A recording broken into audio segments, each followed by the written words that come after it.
खैर, सलाम इस प्रोग्राम जागो लाहौर के साथ मैं हूं इस प्रोग्राम की मेजबान सिद्रा मुनीर। उम्मीद है कि आप सब लोग जहां कहीं भी होंगे बिल्कुल ठीक ठाक होंगे। नाज़रीन, मौसम के तेवर फिर से बिगड़ने लगे हैं। आज सुबह से ही सूरज आंखें दिखा रहा है और शहरियों पर धाक बिठा रहा है, लेकिन दर्जा हरारत अभी इतना नहीं चढ़ा और हब्स भी कदरे कम है।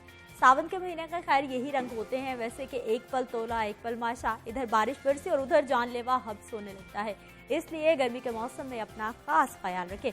मौसम के मिजाज कितने बिगड़ेंगे और फिर कब सुधरेंगे, इस हवाले से प्रोग्राम में हम मजीद भी बात करेंगे। दूसरी जानिब एक और मामला जो बड़ा खतरा बन सकता है वो है जी डेंगू मच्छर। सावन का महीना डेंगू मच्छर का फेवरेट महीना होता है, जब उसे खूब साफ पानी भी मिलता है और मॉइस्चर भी मिलता है आसानी अफजाइश पाने के लिए। इसलिए हमने खास तौर पर सावन के महीने में एहतियात बरतनी है और डेंगू को बिल्कुल मुश्किल पैदा करने का मौका नहीं देना। एहतियात कीजिए, घर में, छत पर, पौधों की क्यारियों, गमलों में पानी जमा बिल्कुल ना होने दें। घर में भी पानी के बर्तनों को अच्छे से ढांप कर रखें और सबसे अहम, पूरी आस्तीनों के कपड़े पहनिए और सुबह शाम के औकात में जरा बाहर निकलने से भी गुरेज कीजिए। आगे बढ़ते हैं, कुछ बात करेंगे जी। मवेशी मंडियां तो फाल हो गई हैं, लेकिन लखू डेर मवेशी मंडी में कोरोना एसओपीज पर अमल दरामद ना करवाया जा सका। व्यापारियों और सार्फिन ने मास्क, समाजी फासलों और दीगर पाबंदियों की धज्जियां बखेर दी हैं। अब्दुल कादिर रिपोर्ट में दिखाएंगे।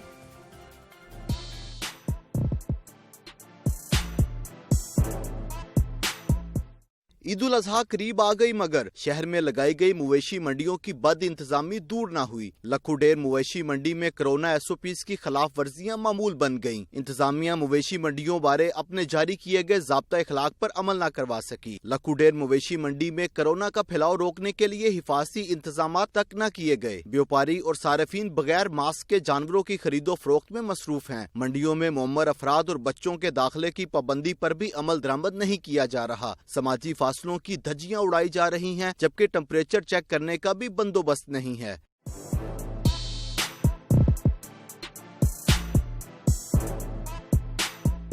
कुर्बानी के जानवरों की खरीदारी के लिए आए शहरियों ने कहा कि इंतजामिया के लोग खुद मास्क नहीं पहनते, वो दीगर से क्या अमल दरामद करवाएंगे। इंतजामिया कुछ भी नहीं कर रही, उनको चाहिए यहाँ पे अपना वो क्या कहते हैं मास्क का वो स्टॉल लगाएं, सब कुछ लोगों को मास्क दें, लेकिन वो इस तरह का कोई अमल दरामद नहीं कर रहे। यहाँ पे जब यहाँ पे हम एंटर हुए हैं तो कोई इंतजामिया की तरफ से कोई ऐसा सिस्टम नहीं था कि उन्होंने कोई हमें मास्क वगैरह अवेलेबल, इवन तो उन्होंने खुद भी मास्क नहीं पहने हुए हैं। तो मतलब आई एम वेरी शॉक्ड कि इस तरह का सीन इन्हें करना तो नहीं चाहिए। शहरियों ने मजीद कहा कि मंडियों में कोरोना एसओपीज पर अमल दरामद के लिए हुकूमत को मौसर हिकमत अमली अपनाने की जरूरत है। कैमरामैन हाफिज अजीम के साथ अब्दुल कादिर मदनी, लाहौर न्यूज़। नाज़रीन, लखू डेर मवेशी मंडी के हालात आपने देखे हैं। आप देखिए कि ये तो हमारे हाथ में है ना कि हम किसी बड़ी मुसीबत से बचना चाहते हैं या फिर दोबारा से कोरोना का फैलाव बन सकते हैं। तो इसलिए आपने भी ये ईद कुर्बान के लिए यकीनी तौर पर अपना मवेशी खरीदना होगा, अपने जानवर खरीदने होंगे। तो जब भी मवेशी मंडी का रुख करें, मास्क ज़रूर पहन लें, ये आपकी सेहत के लिए ज़रूरी है। और इसके साथ साथ आगे बढ़ेंगे हम और कुछ क़ज़ा और क़ज़ाइयत की बात करेंगे, कुछ सेहत के मसाइल के हवाले से बात करेंगे। अक्सर हम देखते हैं, बल्कि हम लोग भी बात करते रहते हैं, हाइपरटेंशन के हवाले से, ब्लड प्रेशर हाई हो जाता है उसके मसाइल के हवाले से, लेकिन ब्लड प्रेशर लो होना भी एक बहुत बड़ा प्रॉब्लम हो सकता है। ब्लड प्रेशर लो हो जाए तो ज़्यादातर लोगों को क्या करना चाहिए, कौन से ग़िज़ाओं का इस्तेमाल करना चाहिए, इसी मामले पे बात करनी है। आज हमारे साथ मौजूद है माहिर ग़िज़ायात सारा फारूकी। सारा, हम आपको प्रोग्राम में खुशामदीद कहते हैं। सबसे पहले हमें ये बताइए कि ब्लड प्रेशर कम तो हो जाता है, कौन कौन सी हम ऐसी ग़िज़ा में बेएहतियाती करते हैं कि बीपी लो हो जाता है? जी सिद्रा, लो ब्लड प्रेशर या जिसे हम हाइपरटेंशन भी कहते हैं, वो कई उसकी वजूहात हो सकती हैं। सबसे पहले समझने की ज़रूरत है कि हर किसी के लिए नॉर्मल ब्लड प्रेशर जो है डिफरेंट हो सकता है। 120/80 जैसे कि हमें एक स्टैंडर्ड पॉइंट पता है कि इतना होना चाहिए। कई लोगों के लिए जो है ब्लड प्रेशर थोड़ा कम भी हो सकता है, 110/70 भी हो सकता है, या कोई और वैल्यू भी उसकी हो सकती है। हर किसी की बेस लाइन डिफरेंट हो सकती है, या आपका डॉक्टर ही जो है सही तरीके से डायग्नोज कर सकते हैं कि आपका बेस लाइन क्या है। सेकेंडली, इसकी अब क्या वजूहात हो सकती हैं। कई लोगों के लिए हाइपोटेंशन इस तरह से है कि हमारा कहीं ना कहीं किसी ना किसी पॉइंट पे जो है ब्लड प्रेशर ड्रॉप होता है और फिर वापस भी आ जाता है, जो कि नॉर्मल कंडीशन है, कभी कभी ऐसा हो जाता है। लेकिन कई लोगों में जो है ये कांस्टेंट रह जाता है, तो जो कि बहुत ज़्यादा ख़तरनाक हो सकता है। इसकी बहुत सारी रीज़न्स हो सकती हैं। हो सकता है उस पर्सन को एनीमिया हो, या उसमें जो है न्यूट्रिशनल डेफिशिएंसी हो, या वो जो है अपने मील्स का जो है प्रॉपर ख्याल ना रख रहा हो और बहुत लो कैलोरिक मील ले रहा हो, या बहुत जिसे कहते हैं एक टाइम पे बहुत ज़्यादा खा रहा हो और फ्रीक्वेंट मील्स वो ना इंटेक कर रहा हो, और पानी का इंटेक उसका जो है कम हो सकता है।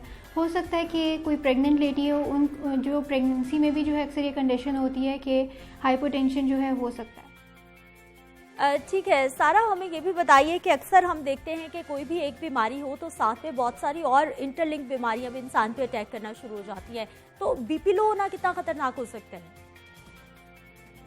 जी सिद्रा, ब्लड प्रेशर का ड्रॉप होना कई बीमारियों की वजह से भी हो सकता है। उसके अंदर हो सकता है कि कोई एलर्जिक रिएक्शन हो, कोई एक्सट्रीम एलर्जी की वजह से हो रहा हो, या एनीमिया की वजह से हो सकता है। डायबिटिक्स को भी जो है हाइपरटेंशन की कंडीशन हो सकती है, या फिर जिनको थायराइड का इशू है, हार्मोनल इम्बैलेंस है, उनके साथ भी जो है हाइपरटेंशन की कंडीशन हो सकती है।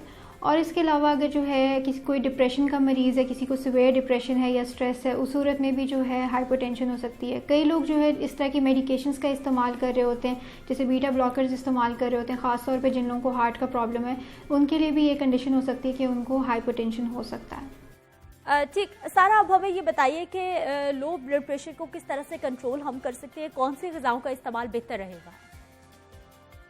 जी सिद्रा, सबसे पहले इम्पॉर्टेंट ये है कि आपने अपनी डाइट बैलेंस रखनी है। अपनी कोशिश ये करनी है कि न्यूट्रिएंट डेंस डाइट हो, ऐसे फूड्स का इस्तेमाल करें जिनके अंदर जो है जिनकी न्यूट्रिशनल वैल्यू ज़्यादा हो और कैलोरीज बहुत ज़्यादा ना हो। बाहर का इतना ज़्यादा इंटेक ना करें और घर के फूड्स का ज़्यादा इस्तेमाल करें।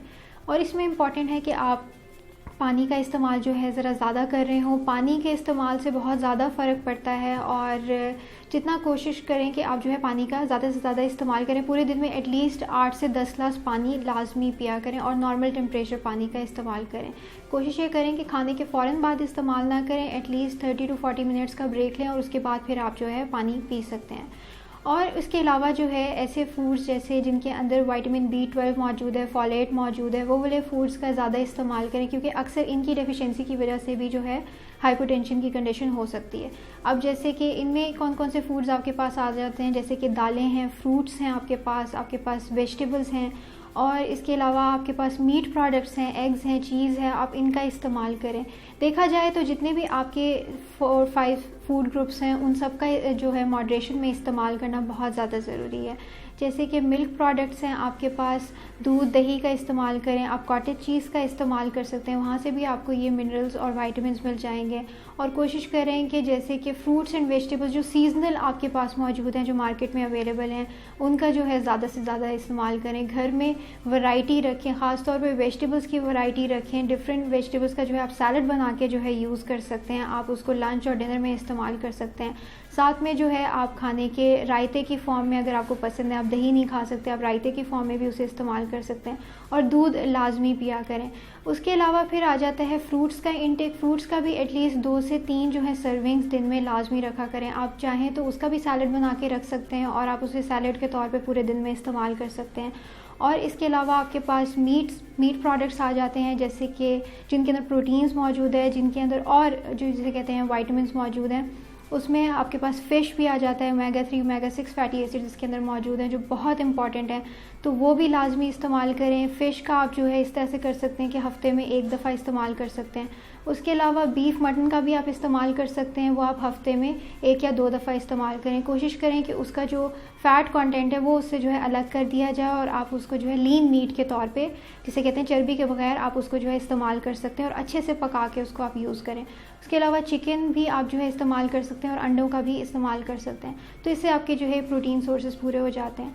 फिर उसके अलावा आपके पास आ जाता है फ़ैट्स, जो कि वो बहुत ज़्यादा इंपॉर्टेंट है। हम अक्सर जो है फ़ैट्स को अपनी डाइट से कम करने की कोशिश करते हैं, कम्प्लीटली कट ऑफ करने की कोशिश करते हैं, कि जो बहुत गलत है, उसको भी लाजमी डाइट में इंक्लूड रखें। अब फ़ैट्स में आपके पास क्या चीज़ें आ जाती हैं, ऑलिव ऑयल है, सनफ्लावर ऑयल है, सैफफ्लावर ऑयल है, ये वो वाले ऑयल्स हैं जो वेजिटेबल सोर्सेज हैं।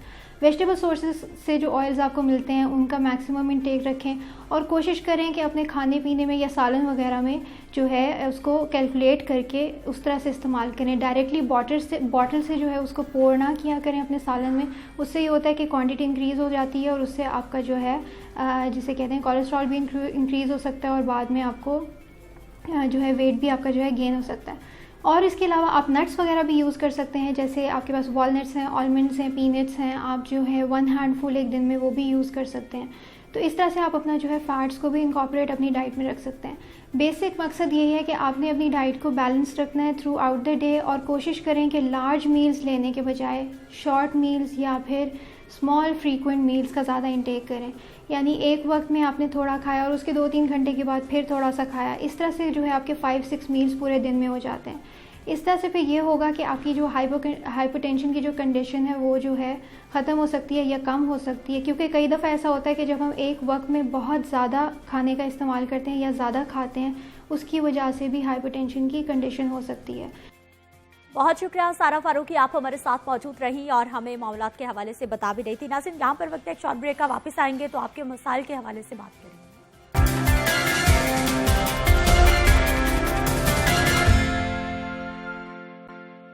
प्रोग्राम में एक बार फिर से आपको खुशामदीद कहते हैं। नाज़रीन, मानसून की आमद से कबल वासा की जानिब से शहर में निकासी आब से मुतालिक तमाम इंतजामात की यकीन दहानी करवाई जाती है, लेकिन मानसून की तेज बारिश ने शफाफियत के तमाम दावों का पोल खोल कर रख दिया है। शहर लाहौर की सीवरेज लाइनें बारिशी पानी के निकास का प्रेशर बर्दाश्त नहीं कर सकी और जेर ज़मीन फटना शुरू हो गई हैं, जिसके बाद शहर की मरकजी शाहराहों पर 5 मकामात पर शगाफ पड़ गए हैं, जिसकी वजह से ट्रैफिक भी बुरी तरह मुतासिर हो रही है और शहरी भी परेशान है। ये गड़े खयाबान फिरदौसी, मेन बुलेवार्ड, जौहर टाउन, C1 ब्लॉक और A-बीट रोड पर पड़े हैं। मेन बुलेवार्ड जौहर टाउन पर 20 फीट चौड़ा और 25 फीट गहरा गड़ा पड़ा, जबकि खयाबान फिरदौसी के नीचे 30 साल पुरानी बोसीदा सीवरेज लाइन टूटी, जिससे सड़क सिरकना शुरू हो गई और शगाफ पड़ गया, जिसके बाद इसी शगाफ ने खयाबान फिरदौसी की ग्रीन बेल्ट को भी अपनी लपेट में लिया और ग्रीन बेल्ट का भी 15 फीट का कता गड़े में जा गिरा। नाज़रीन, इस जगह पर यह कोई पहला गड़ा नहीं है। 1 साल कबल भी इसी सड़क पर सीवरेज लाइन टूटने से शगाफ पड़ा था। दूसरी जानिब टाउनशिप के इलाके C1 में भी सीवरेज लाइन टूटने से शगाफ पड़ गया है, जबकि एबिट रोड पर 3 मकामात पर शगाफ पड़ चुके हैं। वासा ने सीवरेज लाइन मरम्मत करने के लिए काम शुरू तो कर दिया है, लेकिन काम तसल्ली बख्श ना होने की वजह से हर साल ऐसे वाक़यात देखने में आते रहते हैं। इसी पर बात करनी है कि आखिर ये मामला क्या है। ये बोसीदा लाइन्स जो हैं, सीवरेज लाइन्स हैं, इनकी उम्र कितनी होती है, रूल्स क्या हैं, कितनी देर के बाद हर सूरत इनको चेंज करना है और हमेशा ऐसे वाक़यात मानसून की बारिशों में ही क्यों देखने को मिलते हैं। इन तमाम मामलात पे बात करेंगे। शेख ज़ैनुल आबिदीन हमारे साथ मौजूद हैं। शेख ज़ैन, ये गुज़िश्ता मानसून में हमने देखा कि 2-3 गड़े मुख्तलिफ शाहराहों पे, अभी तो मानसून का आगाज़ हो रहा है। शुक्रिया सिद्रा मुनीर, आपकी सारी बातें सुन के तो वो एक गाना है कि अब तो आदत सी है ऐसे जीने में, तो अब तो हर साल मानसून में ये आदत बन चुकी है। पिछले साल भी तकरीबन 8 से 9 मुकामात पर गड़े पड़ गए थे और अभी सिर्फ 54 मिलीमीटर बारिश हुई है, जिसके बाद एक ही दिन में 5 मुकामात पर गड़े पड़ चुके हैं और अभी मुझे इतलात मौसूल हो रही हैं कि मजीद एक गड़ा पड़ चुका है जो कि लक्ष्मी चौक के मुकाम पे है। सिर्फ 54 मिलीमीटर बारिश। पिछले साल ये हुआ था कि 250 और 288 मिलीमीटर बारिश हुई थी और सड़कें बैठना शुरू हो गई थी, जो सीवरेज लाइनें हैं वो टूटना शुरू हो गई थी, जिसके बाद मुख्तलिफ मुकामात पर गड़े पड़ चुके थे। लेकिन इस दफ़ा तो 250 मिलीमीटर बारिश भी नहीं हुई अभी तक। तो दावे तो इस तरह किए जा रहे थे कि जैसे जो इस हद तक बेहतर इंतजामात हैं कि शहर लाहौर के बासी इस दफ़ा इतनी इनकी तारीफों के पुल बांध देंगे। हम पेरिस में रहते थे, लग रहा था इस साल हम दुबई में रहने वाले। हाँ देखें, लेकिन वो पहले शहबाज शरीफ साहब थे, वो भी बड़े बड़े दावे करते थे। अब बुज़दार साहब हैं, वो भी बड़े बड़े दावे करते हैं। ये सिदरा, इसको वासा की तरफ से तो हमेशा नॉन सीरियस लिया जाता है और इसको कहा जाता है कि क्राउन फेलियर हो गया, सीवरेज लाइन टूट गई। लेकिन ये क्राउन फेलियर क्या होता है, आसान जबान में मुझे भी समझाइए और देखने वालों को भी बताइए। ये सीवरेज लाइन, जो सीवरेज लाइन के पाइप ज़ेरे ज़मीन चल रहे होते हैं ना, इसमें गैसेस भर जाती हैं बकौल वासा के। अच्छा। वो गैसेस का जब किसी जगह से इखराज नहीं होता तो जहाँ से वो सीवरेज लाइन थोड़ी सी टेम्पर होती है या कमज़ोर होती है, वहाँ से वो गैसेस आहिस्ता आहिस्ता निकलना शुरू हो जाती हैं। फिर उसके बाद वो सीवरेज लाइन को वहाँ से तोड़ देती हैं और वहाँ से पानी भी निकलना शुरू हो जाता है और गैसेस भी निकलना शुरू हो जाती है। गैसेस का खला है, उसका क्या निज़ाम? हाँ, इसमें जब गोरे ने लाहौर शहर में सीवरेज का सिस्टम डाला तो उस वक्त सिर्फ उन्होंने इन गैसेस के इनखला के लिए बाकायदा तौर पर एक होल रखे जहां से हर ड्रेन का जो गैस है उसका अखराज होता है, वो अभी भी मौजूद है। जो गुलशन रावी की मेन ड्रेन है उसके ऊपर बाकायदा तौर पर एक चिमनी बनी हुई है, जिस तरह किसी भट्टे की चिमनी होती है, वहां से गैसेस का अखराज होता रहता है। इसी वजह से गुलशन रावी और इसके अतराफ में इस तरह का वाकया पेश नहीं आता। हमने क्या किया जब वासा हमने बना लिया और सीवरेज की सारी जिम्मेदारी ले ली, वो जितनी चिमनियां थी, वो जितने होल्स थे, उन सबको बंद कर दिया। अच्छा, ये मेन बुलेवार्ड, ये वाली रोड पे ये डेवलप्ड एरियाज है, हमारे लाहौर के पोश एरियाज समझे जाते हैं। लास्ट ईयर भी शेखजैन आप हमें इन्हीं रोड्स के वाकयात दिखा रहे थे।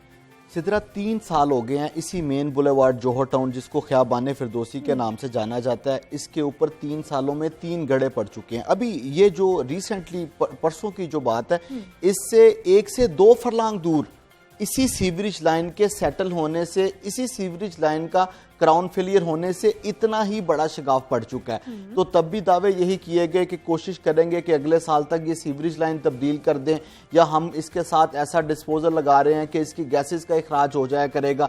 मगर आप देखें कि एन 1 साल बाद फिर वही वाकया पेश आ गया और हमने कहा कि इस गड्ढे को भर देते हैं। अब सीवरेज लाइन हमने मुरम्मत करना शुरू कर दी। ट्रैफिक बुरी तरह मुतासिर होता है। आप देखें इस वक्त जिस तरह आपके शहर की मॉल रोड तमाम सड़कों के साथ बिल वास्ता और बिला वास्ता मुंसलिक हो चुकी है, इसी तरह ये मेन बुलेवार्ड जोहर टाउन भी है। आप देखें कि जोहर टाउन के सराउंडिंग में आबादी कितनी रहती है, 10 लाख लोगों की ये आबादी है जो जोहर टाउन का इलाका है। और मरकजी शाहरा 3 लेन की सड़क है, 2 लेन इस गड्ढे ने गड़ा पड़ने की वजह से, शिगाफ पड़ने की वजह से 2 लेन बंद। हम तो बात कर ही रहे हैं, इस हवाले से हमारे साथ मौजूद हैं जी सैयद जाहिद अजीज साहब हैं, एमडी वासा हैं। आप सर प्रोग्राम में आपको खुश आमदीद कहते हैं। जाहिद साहब, ये बताइएगा कि ये शहर के मुख्तलिफ मकामात पर, रोड्स पर जगह जगह वासा की सीवरेज लाइन्स ब्लास्ट हो रही हैं, इसकी क्या वजह है? असल बात यह है कि एक सीवर लाइन एबर्ट रोड वाली है, वो तो अंग्रेजों के वक्त की बनी हुई है। जाहिर है कि वो 100 साल से भी ज्यादा अरसा उससे हो गया था, तो जब वो वीकेस्ट पॉइंट पे थोड़ी सी वो सेटल हो गई। इसी तरह जो आपका जोहर टाउन है, वो 20 साल से ज्यादा अरसा हो गया, बल्कि 30 साल के करीब हो गए हुए वहाँ पे सीवरेज सिस्टम लगे हुए। इस तरह तीसरा पॉइंट था निश्तर टाउन में टाउनशिप। तो ये अल्लाह का शुक्र है कि आप वासा एक इदारा है जिसने तीनों जगहों पे बेवक्त काम शुरू किया और कल शाम तक टाउनशिप को ठीक कर लिया, और आज मॉर्निंग में ये दोनों बाकी चीजें भी क्लियर हो जाएंगी। जाहिद साहब, पुरानी बोसीदा लाइन्स हैं इसलिए ये ब्लास्ट हो जाती हैं, और फिर मॉनसून में ही ऐसा क्यों होता है? असल में जब ये मॉनसून में पानी ज्यादा शहरों का निकासी हो रही होती है, और वो पानी के जो टॉप उसकी छत जो होती है पाइप की, जो वीक हुई होती है, जो पानी फुल भर के इसमें से जा रहा होता है, तो टॉप की छत वो एरोड होती है क्योंकि वो वीक हुई होती है। तो इसमें 6000 किलोमीटर वासा की लाइन है लाहौर में। अब 6000 किलोमीटर से आप पूरा यूरोप पहुंच सकते हैं, उससे भी आगे जा सकते हैं। तो इतनी लंबी लाइनें हैं, उसमें से अगर 4 पॉइंट्स सेटल हुए हैं जिसको हमने बर वक्त काबू पाया और ठीक कर लिया, तो ये काफी क्रेडिट की बात है। ठीक, शेखजैन, क्रेडिट मिलना चाहिए वासा को कि काम खराब हुआ फिर उसके बाद जो है वो ठीक हो गया। अच्छा, जाहिद साहब अभी फरमा रहे थे कि वो जिस तरह बारिश हुई तो वो पानी का निकास के लिए, क्योंकि वो उसकी टॉप को जाके टच करता है पानी, तो मैं तो कह रहा हूँ कि अभी तक जाहिद साहब बारिश ही नहीं हुई। बारिश कौन सी हुई है? जिस तरह अल्लाह ताला अभी तक जितनी भी बारिश रहमत की बरसा रहे हैं, इसी तरह वासा के ऊपर भी ये रहमत बन के आ रही है। अभी तक बारिश कितनी है? 54 मिलीमीटर या 58 मिलीमीटर। तो 58 मिलीमीटर में ही उसने इतने बड़ी जो सीवरेज लाइन है उसको डैमेज कर दिया, जिसका मतलब सीधा सीधा ये है सिदरा कि ये जो सीवरेज लाइनें हैं ये बोसीदा और नकारा हो चुकी हैं। और मुझे याद है पिछले साल भी जाहिद साहब मुझे इसी मुकाम पे मिले, इन्होंने कहा कि हम अगले साल इस लाइन को तब्दील कर देंगे। उसके बाद गुलबर्ग में वासा हेड ऑफिस के बिल्कुल सामने बताया कि एबर्ट रोड वाली जो लाइन है ये 100 साल पुरानी है। फिर जौहर टाउन का खुद ही बता रहे थे कि ये तकरीबन 20 साल पुरानी है। तो फिर क्या चेंज नहीं होना है? लाजमी चेंज करना चाहिए जब आपको पता है। अच्छा, अब आप जो ये बात कर रही हैं कि एबर्ट रोड वाली, जिस तरह जाहिद साहब ने बताया 100 साल पुरानी, इसी तरह जाहिद साहब ने मुझे बताया कि गुलबर्ग की जहाँ वासा हेड ऑफिस के सामने जो लाइन है वो भी तकरीबन इतने साल ही पुरानी है। तो सिर्फ ये बताने से कि ये सीवरेज लाइन इतने साल पुरानी है, इससे तो मसला हल नहीं होगा। और जहाँ तक बात रह गई कि 6000 किलोमीटर के ऊपर सिर्फ 5 मुकामात पे सीवरेज सेटल हुई है, तो क्या वासा इंतजार कर रहा है कि 6000 मुकामात के ऊपर ही सेटल हो जाए? ऐसे तो नहीं हो। जाहिद साहब, फिर आपसे बात करना चाहेंगे। सर, ये बताइएगा कि ये जौहर टाउन में आपने बताया कि बहुत सीधा लाइन है सीवरेज की, फिर एबर्ट रोड का आपने जिक्र किया, तो सर इनको चेंज क्यों नहीं किया गया? कोई प्रोजेक्ट भी हमने नहीं ऐसा सुना। ये तो ऐसी ही बात है जैसे आप एक पेशेंट, जब एक आदमी 40 साल का हो जाए तो उसकी आप बाईपास शुरू कर दें और कि ये इसका हार्ट अटैक ना हो जाए। तो ये एक ऐसा चीज है, ज़ेरे ज़मीन है, कोई 27 फीट नीचे, कोई 24 फीट नीचे। अब इस वक्त आप बाहर से इंस्पेक्ट नहीं कर सकते कि कौन सी लाइन इस वक्त बिल्कुल ठीक है, किसका कौन सा वीकेस्ट पॉइंट है। तो जाहिर है कि आप अगर सारी लाइनों को चेंज करना शुरू कर दें और लाहौर में, तो आप चल जाहिद साहब, माजरत के साथ में आपकी बात काट रही हूँ, लेकिन मेन बुलेवार्ड वाली जो रोड है यहाँ पर गुज़िश्ता 2 सालों से हम देख रहे हैं गड़े पड़ जाते हैं। वो तो इशारे दे रही है कि भाई मैं बहुत खराब हो चुकी हूँ, मेरे बारे में सोचें। वो तो ग्रीन बेल्ट है, मेन बुलेवार्ड बार टाउन उसकी, जोहर टाउन की। पिछले साल भी एक पॉइंट पे हुआ था और अब भी उस दूसरे पॉइंट पे हुआ। अब या तो हम एकदम सारी मेन बुलेवार्ड को खुदाई शुरू कर दें और एक तरफ से शुरू हो और दूसरी तरफ से पाइप लगाने शुरू कर दें, और उसके बाद हम मेन बुलेवार्ड गुलबर्ग में शुरू हो जाएं, एबर्ट रोड पे शुरू हो जाएं। आप ही कहेंगे कि ये क्या हो गया, इनको पूरे शहर की खुदाई कर डाली, जबकि पॉइंट सिर्फ एक था 10 फीट का, जिसकी वजह से पूरा शहर बर्बाद कर दिया। तो लिहाजा जैसे इंसान का दिल है, आते हैं जिस्म है, अब उसमें हम पहले कहें जी इसकी उम्र हो गई है 50 साल, तो उसकी सारा बाईपास करके बैठ जाते हैं। तो ये थोड़ा सा सारा बाईपास की हम बात नहीं कर रहे कि सारा बाईपास कर दें या फिर पूरे शहर को खोद के रख दें, लेकिन जब अब वो लाइंस ब्लास्ट हो रही हैं, अब उनको हार्ट अटैक हो रहे हैं बेचारियों को, तो बचाना भी तो है ना, क्या होगा उसका। और ये भी कि गुज़िश्ता कितने सालों में कितनी लाइंस चेंज हुई या कितने प्रोजेक्ट्स पे काम शुरू हुआ। देखिए, अगर हम इन लाइनों को चेंज करना शुरू करें जिनकी उम्र 20 साल का अगर यार्डस्टिक रख लें, तो फिर हमें तकरीबन 4000 किलोमीटर चेंज करना पड़ेगा। और 4000 किलोमीटर चेंज करेंगे तो आपको तकरीबन 150-200 अरब रुपया चाहिए होगा, जो कि कौम को मुख्तलिफ और मकासद के लिए भी चाहिए। तो बेहतर है कि 10 फीट का जो एक छोटा सा टुकड़ा है वो खराब हो गया, उसको ठीक कर लें, और उसके बाद अगले साल फिर कोई 10 फुट का टुकड़ा होगा। तो ये कोई बिग डील तो नहीं है ग्रीन बेल्ट में अगर गड़ा पड़ गया। शेखजन, ये मामला इतना ही नॉर्मल है जितना जाहिद साहब लग रहे हैं। बड़ी अहम बातें की हैं वो हार्ट अटैक के साथ उसको मिला के। बात ये है कि एक तो ये चीज़ सामने आ गई कि 20 साल पहले जो लाइन यहाँ पे नीचे डाली गई थी, 30 साल पहले जो लाइन डाली गई थी, उसकी इंजीनियरिंग ही ठीक नहीं की गई। आपको तब पता ही नहीं था कि इसकी मियाद कितनी है। आपको एटलीस्ट ये तो पता होना चाहिए ना कि ये इतने साल चल जाएगी। उसके बाद दूसरी बात जो अब जाहिद साहब कह रहे हैं कि पूरा शहर खोद देंगे तो फिर हम ही इनके ऊपर तनकीद करेंगे, तो मेरा ख्याल है कि ये इनके ही मास्टर प्लान की और इनके ही जमा करवाए गए LDA गवर्निंग बॉडी में प्लान की नफ़ी है, क्योंकि इन्होंने ही प्लान जमा करवाया कि हम गुलबर्ग को भी उखाड़ देंगे, फिरोजपुर रोड को भी उखाड़ देंगे, जोहर टाउन को भी उखाड़ देंगे, क्योंकि यहाँ पे हाई राइज बिल्डिंग बनानी है हमने। तो अगर तो वो प्रायोरिटी नहीं थी तो फिर उसका प्लान क्यों दिया गया? फिर अगर आपने शहर को नहीं खोदना था तो फिर आपने इतना बड़ा सीवर के वहां से नीचे से गाड़ी गुजर सकती है, इतने बड़े सीवरेज का प्लान दिया गया, तो या तो फिर आपको वो प्लान नहीं जमा करवाना चाहिए था। तो या आज इस चीज को एडमिट करें कि ये 30 साल पुरानी जो लाइनें हैं इसकी तब इंजीनियरिंग ठीक नहीं की गई, आपने इसकी मियाद मुकर्रर नहीं की और अब ये मुसीदा हो चुकी है। जाहिद साहब, कोई है ऐसा मामला भी कि इंजीनियरिंग ठीक ना हुई हो या फिर टेक्निकल जो मामलात होते हैं वहाँ कहीं गलती रह गई हो जो इस तरह के मामलात सामने होते हैं, या बिल्कुल ठीक है? एबर्ट रोड पे तो हमें मिस्टर एबर्ट को पकड़ना पड़ेगा, जो अंग्रेज था जिसने ब्रिटिश पीरियड में लाइन बनाई। तो जोहर टाउन में हमें 30 साल पीछे जाना पड़ेगा। बात इसमें एक टेक्निकल रीजन है जो मैं अभी एक्सप्लेन करता हूँ। सर 70-72 साल हो गए पाकिस्तान हमें मिल चुका, अब तो हमने सोचना है ना, हमारे इदारों ने सोचना है, छोड़ दें अंग्रेज की जानब। नहीं, मैंने कहा कि अंग्रेज ने जो पाइप लगाया था एबर्ट रोड पे, तो अब जाहिर है उसकी इंजीनियरिंग को हम चैलेंज अब 100 साल बाद करना शुरू कर दें। दूसरी ये जो आपकी जोहर टाउन के बारे में मैं थोड़ा सा एक्सप्लेन कर दूं टेक्निकल रीजन के क्या होता है, इसकी छत क्यों गल जाती है। जो आबादी बनती है नई, जैसे जोहर टाउन बनी होगी 1997 के दौरान बनी है, 95, तो उस स्कीम में शुरू में घर बहुत कम बने होते हैं, तो पाइप बहुत बड़े बने होते हैं।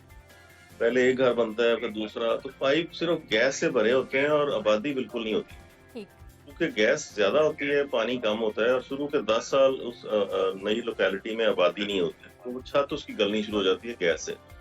जब आबादी ज्यादा हो जाए तो वो पानी उसमें चलना शुरू हो जाता है, लोग ज्यादा आ जाते हैं। तो ये एक फिनोमेना है, इसलिए ये पहले माजी में एक बार टाउन में ऐसे होता था, वो अब ठीक हो गया, लेकिन सारी लाइनें नहीं बदलनी पड़ी, सिर्फ हमने मरहम पट्टी करके बार टाउन को ठीक कर लिया था। इस तरह यहाँ भी हमें श्योर नहीं है कि कौन सी जगह ऐसी है जहाँ गैस ने ज्यादा इफेक्ट किया जब आबादी नहीं थी, और अब कौन सी जगह जहाँ कम। तो एक तो तरीका है कि हम हर गली में घुस जाएं जोहर टाउन की और खुदाइयाँ और पाइप लेके आ जाएं। दूसरा ये कि जहाँ कहीं प्रॉब्लम हो उसको ठीक कर लें। तो प्रॉब्लम ठीक करने के दौरान कोई इतनी तो नहीं कि लोग डिसरप्ट हो गई, जिंदगी बदरम बरम हो गई हो, सिर्फ 2 दिन लगे हैं। निज़ाम ज़िंदगी तो मुतासिर हो रहा है। ट्रैफिक मेन बुलेवार्ड एक बहुत मशहूर और बहुत ज़्यादा मसरूफ शाहराह है। हमें ये बताइए, ये जो आप सर गैसेस के हवाले से बता रहे हैं कि आबादी ज़्यादा नहीं थी, फिर कहीं ना कहीं प्लानिंग में कोई मसला रह गया कि आने वाले वक्त में कितनी आबादी बढ़ सकती है या ये सोसाइटीज़ कितनी आबाद हो सकती है? और दूसरा ये कि ये गैसेस का अखराज कैसे होगा, इसका क्या टेक्निकल मामला है जो ये बन जाती है और इनका अखराज नहीं होता, जिसकी वजह से ये ब्लास्ट हमें नजर आते हैं सीवरेज लाइन में? जो मैनहोल के ढक्कन होते हैं वो गैसेस के अखराज के लिए एक बड़ी अहम चीज होते हैं, और उनके ढक्कनों का ओपन करना बंद करना एक मामूल की कार्रवाई होती है डिसिल्टिंग के दौरान। वहां से गैसेस बाहर निकल जाते हैं। कई जगहों पे ढक्कनों में साफ होते हैं और कई जगह ढक्कन उठाने पड़ते हैं वक्तन डिसिल्टिंग के लिए। तो अब 30 साल 40 साल के बाद अगर किसी जगह पर प्रॉब्लम आ रही है तो उसको हल करना चाहिए। और इसमें भी एक लेन सिर्फ 15-20 फीट की थी या 40 फीट थी, जो थोड़ी सी 2 दिन उनको बंद रखनी पड़ी एक लेन। आपसे बस मेरा आखिरी छोटा सा सवाल ये है कि वासा के जो कुछ पॉलिसीज होती हैं, कुछ रूल्स होते हैं, उनमें क्या कोई वाज़ेह है या बताया गया है कि इस इलाके की या किसी भी इलाके की सीवरेज लाइन डाली जाएगी तो फिर वो कितने अरसे के बाद उसको तब्दील किया जाएगा या फिर उसके बारे में सोचा जाएगा? ऐसा कुछ है सर? इसमें गुड न्यूज ये है कि वासा ने एक मास्टर प्लान बना रखा है 2018, जैसे अभिषेक जैन ने बताया कि हम, क्योंकि जब लाहौर आबाद हुआ और वहाँ पे घर होते थे, वहाँ प्लाजा बन गए तो पाइप छोटे पड़ गए। ये और चीज है, ये उससे ताल्लुक नहीं है इसका लाइन सेटल होने से, लेकिन ये है कि इसमें हम अपग्रेड करना चाहते हैं निज़ाम। ठीक है, बहुत शुक्रिया जाहिद साहब प्रोग्राम में शामिल होने के लिए। शेख जैन, अपग्रेड होने जा रहा है निज़ाम। पहले तो मरहम पट्टी की बात हो रही थी, हार्ट अटैक की बात हो रही थी, लेकिन अब आखिर एंड पे आके वो कह रहे हैं कि निज़ाम अपग्रेड हो रहा है। देखें सिद्रा, ये अभी जो 6000 किलोमीटर की बात करें तो आपने बड़ा वैलिड सवाल किया है। शहर में किस जगह पे सीवरेज लाइन है, किस जगह पे वाटर सप्लाई लाइन है, कितनी लंबी है, कौन कौन सी बोसीदा हो चुकी है, वासा के पास कोई इंफॉर्मेशन मौजूद नहीं। वासा तो बता रहा है कि भाई अंग्रेज बना गए, हमें नहीं पता, हम क्या करें। सर अंग्रेज ने, वही मैं कह रहा हूँ, आपने गैसेज वाला सवाल किया, उन्होंने ठीक से जवाब नहीं दे सके। जब अंग्रेज इस सीवरेज लाइन को डाल के गया तो वो चिमनियां भी बना के गया, मैंने आपको अभी बताया। आपने किस जगह पे चिमनी बनाई? ये इसी सीवरेज लाइन में गैसेज के इखराज से LDA Avenue 1 jubilee town sub division में सीवरमैन नीचे गया और फौत हो गया इन गैसेस की वजह से, क्योंकि आपने गैसेस के इखराज के लिए कोई ऐसा लाहे अमली इख्तियार नहीं किया। ठीक है, बहुत शुक्रिया शेख ज़ैनुल आबिदीन प्रोग्राम में शामिल होने के लिए और बताने के लिए कि ये क्या मामला है। और जाहिद साहब की जानिब से बता दिया गया है जी, ये मरहम पट्टी से ही अभी कोशिश की जा रही है कि आहिस्ता आहिस्ता बस इस मामले को चलाया जाता रहे। नाज़रीन, आगे बढ़ेंगे, कुछ बात करेंगे जी। कोरोना के फैलाव की वजह से पोलियो मुहिम तातुल का शिकार थी, लेकिन कोरोना का जोर कम होने के बाद अब पंजाब के 3 अजला में 5 रोज़ा इंसदादे पोलियो मुहिम का सिलसिला जारी है। 2 रोज़ के दौरान 2,16,000 बच्चों को मर्ज से बचाव के कतरे पिलाए गए हैं। लाहौर, फैसलाबाद, अटक की मखसूस यूनियन काउंसिल्स में मुहिम का सिलसिला जारी है, जबकि 900 से ज़ायद पोलियो वर्कर्स बच्चों को पोलियो के कतरे पिलाने के लिए SOPs के साथ घर घर जा रहे हैं। लाहौर की बात की जाए तो लाहौर में पहले रोज़ 12,840 बच्चों को पोलियो से बचाव के कतरे पिलाए गए। लाहौर की 6 यूनियन काउंसिल्स में अब तक 28,000 से ज़ायद बच्चों को पोलियो से बचाव के कतरे पिलाए जा चुके हैं।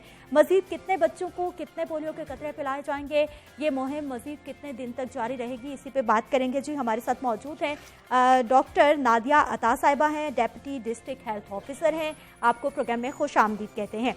डॉक्टर साहिबा, सबसे पहले हमें बताइए कि ये पोलियो मुहिम जो जारी है ये स्मूथली जारी है, किसी तरह का कोई मसला दरपेश तो नहीं रहा?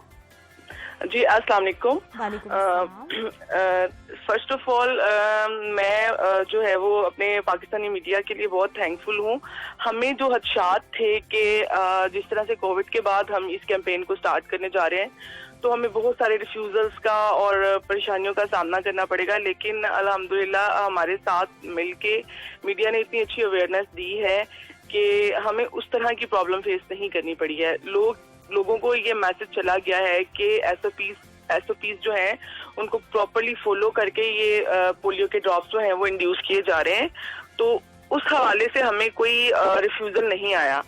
डॉक्टर साहब, हमें ये बताइए कि अगर हम लाहौर शहर की बात कर लेते हैं या फिर दीगर इलाकों की बात कर लेते हैं तो लाहौर में 6 यूनियन काउंसिल्स को चुना गया जहां पर मुहिम चलाई गई है। इनको क्यों चुना गया और बाकी लाहौर के तमाम इलाके क्या पोलियो फ्री हैं? देखिए, हमारी जो 6 यूनियन काउंसिल्स हैं, ये हमारी super high risk union councils हैं, जिसके स्टूल सैंपल्स जो हैं वो काफी अरसा से जो इसके सीवरेज के सैंपल्स हैं वो काफी अरसा से पॉजिटिव आ रहे हैं।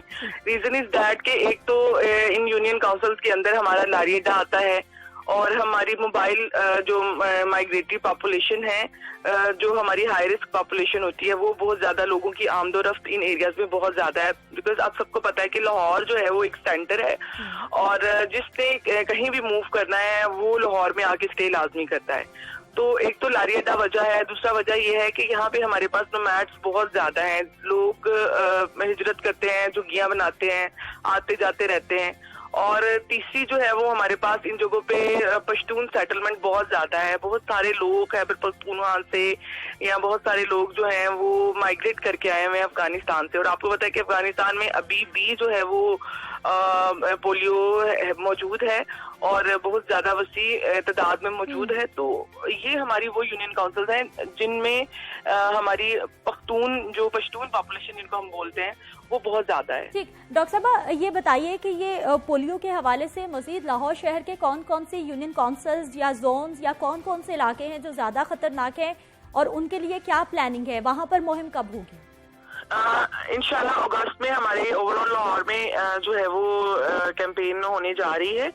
तो ये हमारी एक मोप अप एक्टिविटी थी, चूंकि आपको पता है कि पिछले 5 महीने से पोलियो की कैंपेन जो है वो कोविड की वजह से स्टॉप की गई थी, बंद की गई थी, और जिसके चलते हम लोगों को ये पता था कि एकदम से जैसे कारोबार खुले हैं और लोगों की आमदोरफ्त लाहौर में सडनली बहुत ज्यादा हो गई है। ठीक, तो डॉक्टर साहब ये बताइएगा कि ये पोलियो के जो कतरे पिलाए जाते हैं इनकी कोई ड्यूरेशन होता है बाकायदा के इतने महीने के बाद बच्चों को लाजमी तौर पर दोबारा कतरे पिलाने हैं? क्योंकि हम लोग देखते हैं कि ऑफ एंड ऑन ये कैंपेन्स चलती हैं, कभी 3 महीने का वक्फा आता है, कभी 4 महीने का वक्फा आता है। देखिए, इसमें ये होता है कि सबसे पहले जो हमारे अपने टाउन का जो बच्चा होता है या जो हमारे अपने शहर का बच्चा होता है, उसको प्रॉपर एक उसकी रूटीन जो है वो इम्यूनाइजेशन होती है, जो कि उसको टीका जार लगाए जाते हैं, फांसी टीका जार लगाए जाते हैं, जिसमें पोलियो का टीका भी शामिल है और पोलियो के कतरे भी शामिल हैं, और वो तो उसको रूटीन में दी जाती है। कैंपेन जो है वो हम बार बार भी कर सकते हैं, हम 1 महीने में 2 मरतबा 3 मरतबा भी हम उसको कर सकते हैं, क्योंकि उसका नुकसान कोई नहीं है। ये सिंपल एक प्योर वैक्सीन है जो कि आपके बच्चे को जो है वो पोलियो वायरस से और जो महफूज रखती है, और उसके जो सिस्टम है एंटारिक, उसका जो इम्यून सिस्टम है उसको जो है वो स्ट्रॉन्ग करती है। ठीक है, बहुत शुक्रिया। डॉक्टर नादिया अता साहिबा हमारे साथ मौजूद थी, पोलियो की सूरत हाल के हवाले से बता रही थी कि अगस्त में पूरे लाहौर में दोबारा से मुहिम होने जा रही है। अभी भी अगर आपके यूनियन काउंसिल्स में मुहिम जारी है तो फिर अगर आपके बच्चे पोलियो के कतरे पीने से रह गए हैं तो अपने करीबी हेल्थ सेंटर जाकर उनको कतरे जरूर पिला लीजिए। यहाँ पर वक्त एक शॉर्ट ब्रेक का, हमारे साथ रहिए।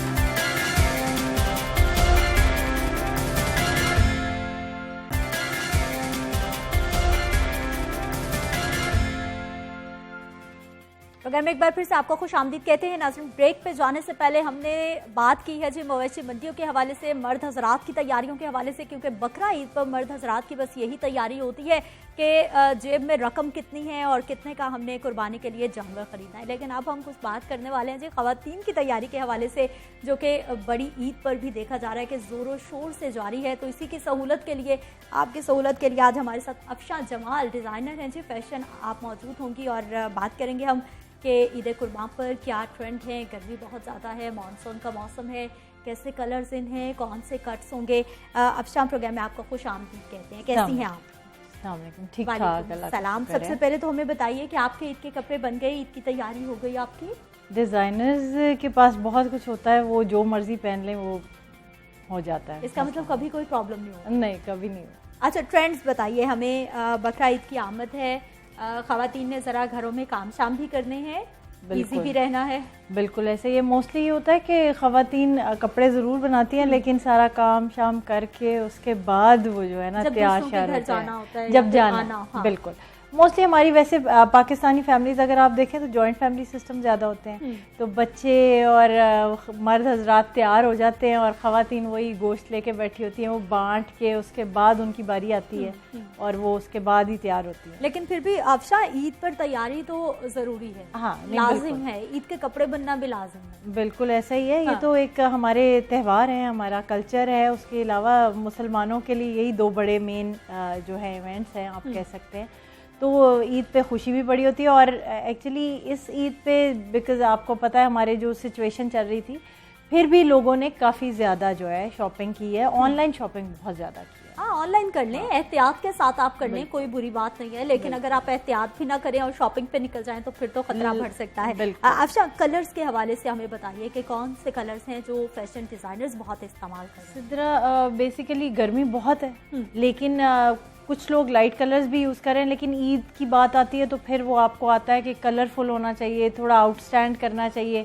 तो आपके जितने अच्छे नियॉन कलर्स, आजकल नियॉन वाले जो हैं दोबारा ट्रेंड में आ गए हैं, उसके अलावा maroons, red, pink, hot pink, इस तरह के डार्क कलर्स, ताकि लोग ज़रा ईद पे जब तैयार होते हैं तो वो ज़्यादा अच्छे लगते हैं और एक आपको ना वाइब्रेंसी मिलती है, आप वाइब्रेंट पर्सनैलिटी फील करते हैं अपनी, कि आप ईद पे तैयार हुए हैं। जाना तो आपने कहीं नहीं है, इस ईद पे भी, लास्ट ईद पे भी ऐसे ही था।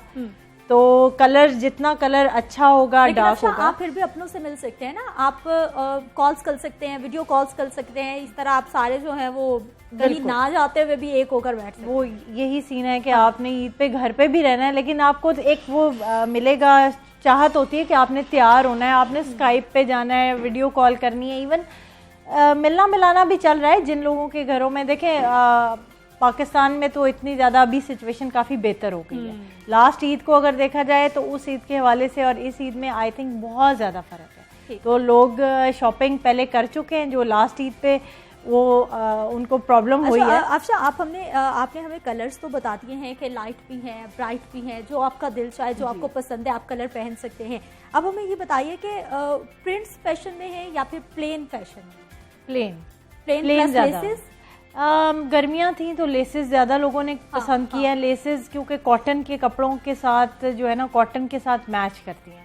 सर्दियों के कपड़ों में ज़रा लेसेस कम यूज़ होती हैं। और लेसेस हैं इतनी खूबसूरत, अब तो मार्केट में आ गई है कि एम्ब्रॉयडरी की भी मेरा ख्याल ज़रूरत खत्म हो गई है। बिल्कुल ऐसा ही है। एम्ब्रॉयडरी वैसे भी ज़्यादा एम्ब्रॉयडरी वाले लोग अब कम पहनते हैं, ट्रेंड्स चेंज हो रहे हैं सिचुएशन के हिसाब से। काफ़ी लोगों में ठहराव आया है तबीयत में। लोग पहले बहुत ज़्यादा गॉजी कपड़े पहनते थे, बहुत ज़्यादा उनके होते थे कि ग्लिटरी हों, उस तरह के स्टाइल हों। लेकिन अब चूँकि गर्मी भी है प्लस बकरा ईद है, तो बकरा ईद पे बहुत ज़्यादा लोग उस तरह के कपड़े नहीं पहनते हैवी वाले। तो लाइट लेसेस के साथ बहुत अच्छे लगते हैं। ट्रेंड्स चेंज हो गए, दुपट्टे बहुत इन है। आपका प्लेन सूट है, तो हमने देखा है कि प्लेन आप सूट बनाओ और साथ में आप कॉटन नेट का, ऑर्गेन्जा का या फिर टिश्यू का दुपट्टा लो, बड़े अच्छा आप लग रहे हैं। बिल्कुल, ऑर्गेन्जा के दुपट्टे बहुत इन है। ऑर्गेन्जा के स्कैलप्स बने हों, दुपट्टे पे कट्स बने हों। आपका प्लेन सूट लाइट सी लेसेस के साथ बनाओ तो वो बहुत अच्छा लगता है। और दुपट्टे आपको पता है फेस्टिविटी है, फेस्टिव है, हमारा सीजन है, तो ज़्यादा अच्छा लगता है उसके। अच्छा, प्लेन सूट भी हो गया है, दुपट्टा भी जो घर में खवातीन है वो खुद भी बना सकती है, हमने उनकी सहूलत कर दी। अब हमें ये बताइए कि कट्स क्या हैं? शॉर्ट शर्ट्स हैं, शलवार है, ट्राउजर है, लॉन्ग शर्ट्स है? शॉर्ट शर्ट्स तो बिल्कुल भी शॉर्ट शर्ट्स इन नहीं है, लॉन्ग शर्ट्स चल रही हैं। लॉन्ग शर्ट्स में भी डिफरेंट ट्रेंड्स हैं कि आप पैनल वाली शर्ट्स ज़्यादा इन है। लॉन्ग कुर्ते जो थे पहले शॉर्ट होते थे, अब वो लॉन्ग चल रहे हैं, तो उसके साथ आप कपरी पैंट्स भी पहन रही हैं। और अगर आप देखें प्लाजो पैंट्स बहुत इन है। प्लाजो पैंट्स के साथ अगर आप लॉन्ग कुर्ता भी पहन लेते हैं, लॉन्ग शर्ट भी पहन लेते हैं, तो वो बहुत है। तो वो एक नया स्टाइल है, नया ट्रेंड है। अच्छा, हमारा सकाफती शलवार कमीज भी बड़ा अच्छा लग रहा है। छोटी ईद पे भी मैंने देखा कि बहुत सारे डिजाइनर्स की जानिब से शलवार कमीज की बहुत कलेक्शन दी गई है। बिल्कुल। और अब बड़ी ईद पे भी है कोई ऐसी तैयारी? जी बिल्कुल, ऐसा है कि जो ज़्यादातर लड़कियां जो है ना, यंग जनरेशन के बारे में अगर मैं कहूँ तो वो शलवार कमीज प्रेफर करने लग गई हैं। क्योंकि दुपट्टे ले रही हैं वो बड़े साथ, तो दुपट्टों के साथ ज़्यादा शलवार कमीज चलती है। ट्यूलिप शलवार बहुत इन है। अगर आप शलवार में ही अपने आप को थोड़ा सा उसको यूनिक आप अपने आप को करना चाह रही हैं शो, और आप आउटस्टैंड करना चाह रही हैं, तो आप ट्यूलिप शलवार के साथ कुर्ता पहने तो वो बहुत अच्छा लगता है। प्लाजोज और ज़्यादा जो हम देख रहे थे गरारे, शरारे आउट ऑफ फैशन हो गए या अभी भी पहन लें? देखिए पाकिस्तान की बात करें तो गरारे शरारे अब कोई इतने ज़्यादा नहीं पहनते, फैशन में नहीं है।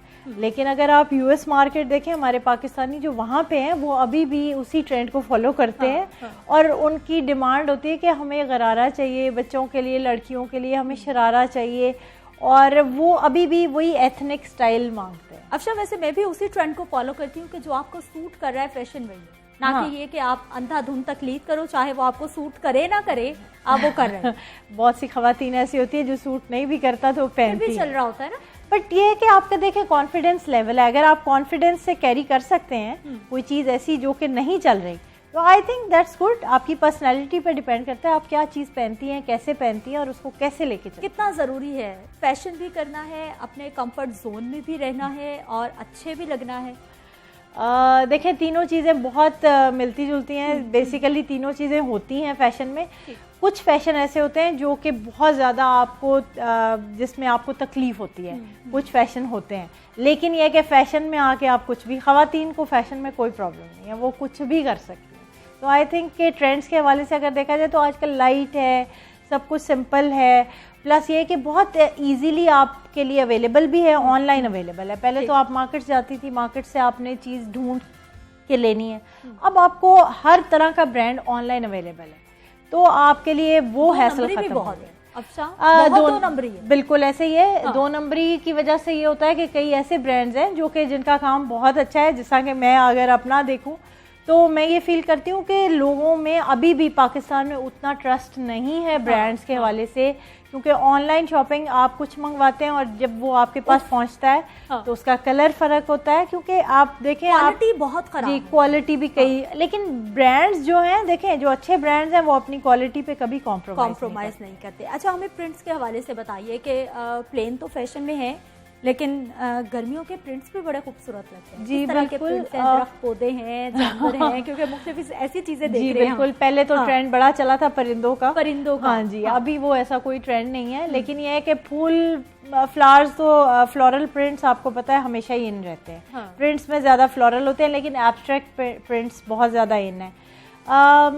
प्रिंट्स के वाले से ये है कि क्योंकि समर था, गर्मियाँ थी, गर्मियों में लोगों ने प्रिंट्स घरों में लॉन के सूट पहनने होते हैं, बहुत ज़्यादा वो हैवी वाले अब नहीं चल रहे कि बहुत लेसेस भी हैं और प्रिंट भी है वो, तो लोग ख़वातीन कोशिश कर रही हैं कि जितना लाइट रखें कपड़े को, जितना वो अपनी पर्सनैलिटी को इन्हेंस करें, वो ज़्यादा बेहतर है। अच्छा, अनारकली फ्रॉक्स बहुत चल रही हैं, चाहे वो कलियों में है हो, ए लाइन कटिंग्स में हो या अम्ब्रेला फ्रॉक्स हो। बिल्कुल, फैशन में हमने देखा है बहुत ज़्यादा है। क्या प्रेफर करेंगी आप, अगर आपसे मैं पूछूं कि फ्रॉक, शलवार कमीज या फिर मीडियम शर्ट और साथ में सिगरेट पैंट या कोई भी ट्राउजर सिंपल?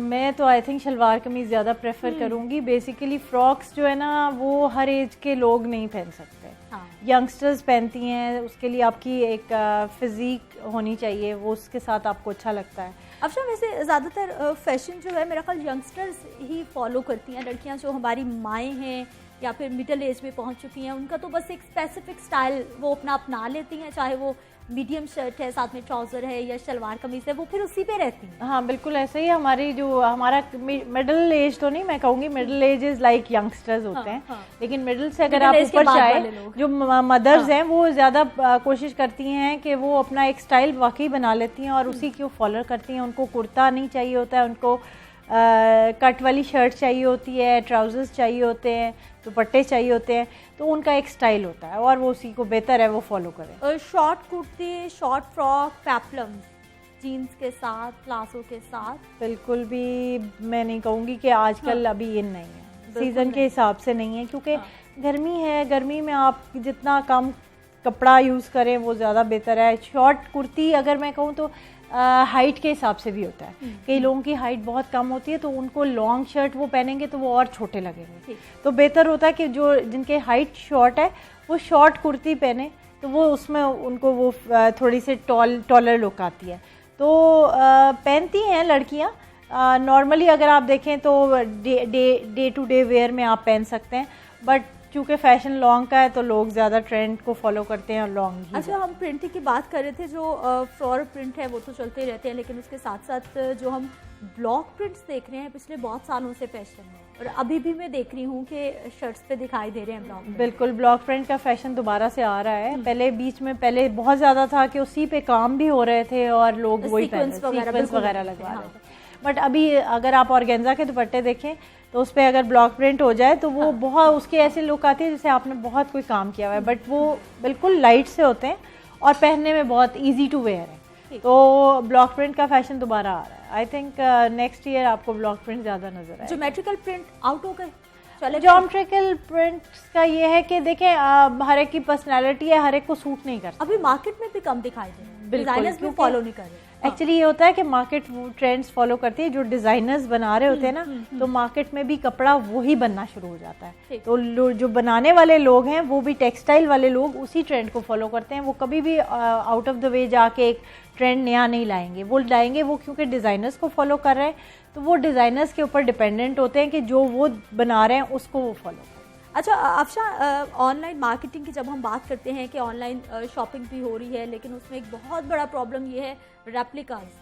बहुत सारे लोगों के लिए बहुत सहूलत है, लेकिन जो आप दिखा रहे हो, आप ब्रांड्स का दिखा रहे हो, लेकिन आपके घर में जो पहुंचता है वो बिल्कुल ही रेप्लिका, और फिर आपने लिखा भी नहीं है कि हम रेप्लिका करके बेच रहे हैं, कॉपी है ये एक बहुत बड़ी प्रॉब्लम है हमारे पाकिस्तान में, ये कि रेप्लिका वाल जो भी बनाता है ना उसने कभी मेंशन नहीं किया होता, जिसकी वजह से काफ़ी ख़वातीन को ये प्रॉब्लम होती है कि जब वो मंगा लेती हैं और जब वो पहुंचते हैं कपड़े तो उनको एहसास होता है नहीं यार ये तो उस ब्रांड का ही नहीं है। ठीक है, तो उस वक़्त पता लगता है।